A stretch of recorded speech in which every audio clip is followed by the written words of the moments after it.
MLC Duvvada Srinivas కొత్త ఇంటి విషయంలో ట్విస్ట్ల మీద ట్విస్ట్లు. ఇంటిపై హక్కు తనదంటే తనదంటున్నారు దువ్వాడ వాణి, దువ్వాడ దివ్యల మాధురి. కొత్త ఇంటికి తానే అసలు హక్కుదారునంటున్న స్థలం ఓనర్ పార్వతీశ్వరరావు ఇప్పుడు తెరపైకొచ్చారు. గతంలో దువ్వాడ శ్రీనివాస్ కి స్థలాన్ని అమ్మారు పార్వతీశ్వరరావు. దువ్వాడ తనకు ఇంకా 60 లక్షలు బాకీ ఉన్నాడంటున్న పార్వతీశ్వరరావు డబ్బులు అడిగితే కేసులు కూడా పెట్టి వేధించాడని ఆరోపిస్తున్నారు.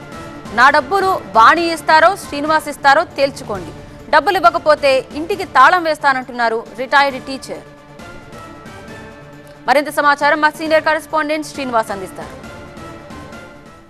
ఎమ్మెల్సీ దువ్వాడ శ్రీనివాస్ కుటుంబ వివాదంలో ఇప్పుడు కథంతా అక్కవరంలో కొత్తగా నిర్మించినటువంటి ఇంటి చుట్టే తిరుగుతోంది. ఇప్పుడు మొత్తం కూడా ఆ ఇల్లే సెంటర్ ఆఫ్ అట్రాక్షన్గా మారినటువంటి పరిస్థితి. అయితే ఇది వివాదం కొనసాగుతుండగానే ఇప్పుడు మరో ట్విస్ట్ ఈ యొక్క వివాదంలో నెలకొని ఉంది. ఏ ఇంటి కోసమైతే వాళ్ళు భార్యాభర్తలు గొడవ పడుతున్నారో ఇప్పుడు ఆ ఇంట్లో హక్కులు నాకున్నాయని చెప్తూ స్థలం అమ్మినటువంటి యజమానైనటువంటి పార్వతీశ్వరరావు మాస్టర్, ఇతను రిటైర్డ్ టీచరు, ఆయన అంటున్నారు నాకు హక్కులున్నాయి, ఇంకా ఎందుకంటే ఆ స్థలం అమ్మినప్పటికీ కూడా ఇంకా డబ్బులు రావాల్సి ఉంది కాబట్టి దానిపై రైట్స్ నాకే ఉన్నాయని చెప్పేసి కూడా ఆయన అంటున్నారు. దీనికి సంబంధించి మనతో మాట్లాడడానికి రిటైర్డ్ టీచర్, ఆ స్థలం గతంలో ఆ స్థలాన్ని ఎమ్మెల్సీ శ్రీనివాస్కి అమ్మినటువంటి రిటైర్డ్ టీచర్ పార్వతీశ్వరరావు గారు ఉన్నారు. ఆయన అడిగి మరిన్ని వివరాలు తెలుసుకుందాం. సార్, స్థలము 22 సెంట్లు సార్. అది అదనంగా మరో 2 సెంట్లు నాదోటి ఇచ్చడం జరిగింది. అవసరాల నిమిత్తమే నా ఆదాయంతో కొనుక్కున్నటువంటి స్థలం అది. మరికొంత స్థలాన్ని నా అబ్బాయి కొన్నాడు. ఉభయం కలిపి ఆ సైటు ఎమ్మెల్సీ గారు వచ్చి నాకు నీడ కావాలన్నా అనేసి వచ్చి ప్రాధాన్యపెడితే, మొదటిసారి వస్తే రాజకీయంగా నేను విరోధులం కాబట్టి నేను ఇవ్వలేనమ్మా, మరి నా దగ్గర రాకుండా అంటే వెళ్ళిపోయి మళ్ళీ వచ్చి ప్రాధాన్యపడుతూ కొంతమంది 100 కార్యకర్తలతో వచ్చి అడిగితే కాదనలేక మనసు కరిగి నా పిల్లల పెర్మిషన్ తీసుకొని ఆ సైటానికి రిజిస్ట్రేషన్ చేయడం జరిగింది. ఆ రిజిస్ట్రేషన్ సందర్భంగా అబ్బాయి అమౌంట్ అయితే క్లియర్ చేశారు, కానీ నాకు ఇవ్వాల్సినటువంటి 60 లక్షలు చెక్కుల రూపంలో ఇచ్చారు. ఆ చెక్కులు ఈవెంట్ కూడా నా దగ్గర పెట్టుకున్నాను. ఇంతవరకు అమౌంట్ నాకు తేల్చలేదు. సో సైట్ మీద ఒక్కనేది మీరే న్యాయంగా చెప్పండి. నా సైట్ మీద వాళ్ళ పోరాడడం, డిమాండ్ చేయడం మంచిది కాదు.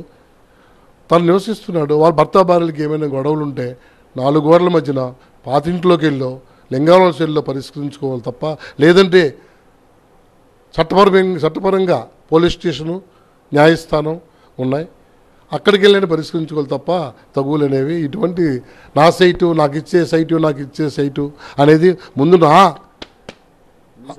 నా ఆర్థిక పైన నా అవసరాలు నా డబ్బులు నాకు ఇమ్మని నేను డిమాండ్ చేస్తున్నాను. ఇప్పుడు వారం రోజులు చూస్తుంటే టీవీలో చూస్తుంటే, అన్ని టీవీల్లో చూస్తుంటే నాకు అసహ్యం వస్తుంది.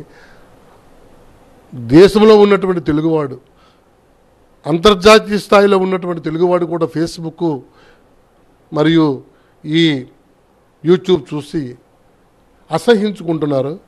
దానికి ప్రధాన కారకుడు నేనేనా అనేసి నాలో నేను మదపడుతున్నాను. ఎందుకు ఇచ్చానని మదపడుతున్నాను. కాబట్టి ఎప్పటికైనా ఎవరి ఇంట్లో వాళ్ళు ఉంటూ సమస్యని పరిష్కరించుకొని నా అమౌంట్ వాణి ఇస్తాదా, శ్రీని ఇస్తాడా? మరి వాణికి ఇల్లు కావాలంటే మొత్తం అమౌంట్ కన్స్ట్రక్షన్ అమౌంట్తో కలిపి నాకు ఇవ్వాలి కదా, శ్రీనిగా ఇవ్వాలి కదా. లేదంటే నాకు ఇచ్చేసి వాళ్ళు ఎవరింటికి వాళ్ళు వెళ్ళిపోతే మంచిదే. కానీ ఈ తగాదా నా సామాజిక వర్గానికితో పాటు మిగతా సామాజిక వర్గాలు కూడా చీకొట్టుకునే పరిస్థితి తెస్తున్నారు. అది మంచిది కాదు. ఇప్పటికైనా ఆలోచించి, పెద్ద మనసుతో ఆలోచించి ఏది చేయాలన్నా సరే తక్షణమే పరిష్కరించి, ఇది ఇలాగ కొన్ని రోజుల తరబడి కాలయాపన చేస్తే మాత్రం చివరికి నేనే తాళం వేసుకోవాల్సిన పరిస్థితి ఏర్పడుతుంది. అది it is my right, my place. కాబట్టి మీరు ఎవరు ఇక్కడ మాట్లాడే ప్రసక్తి ఉండదు.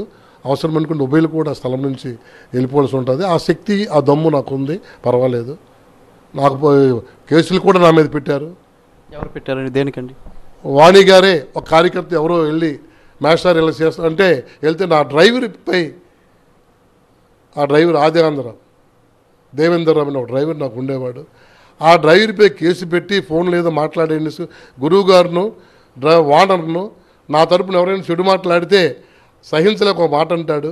ఆ మాట అన్నీ ఒక్కని ఎక్కడ ఉందని ఆ అమ్మాయి వెళ్ళి వాణి దగ్గర కూర్చుంటే మాస్టర్ మీద, డ్రైవర్ మీద కేసు పెట్టండి, వీలుంటే రేప్ కేసు పెట్టండి. రేప్ కేసు పెట్టడానికి ఏముందండి? రేప్ చేస్తే రేప్ కేసు, చీరలు లాగితే రేప్ కేసు, అమ్మాయి టచ్ చేస్తే రేప్ కేసు. అది ఏదీ లేదు. నా డ్రైవర్ మీద కేసు పెడితే రాత్రి 11:30 వరకు ఉండి నేలైతే దెబ్బలాడి నా కొడుకు నేను వెళ్ళి నా డ్రైవర్ని రిలీజ్ చేసుకున్నాను.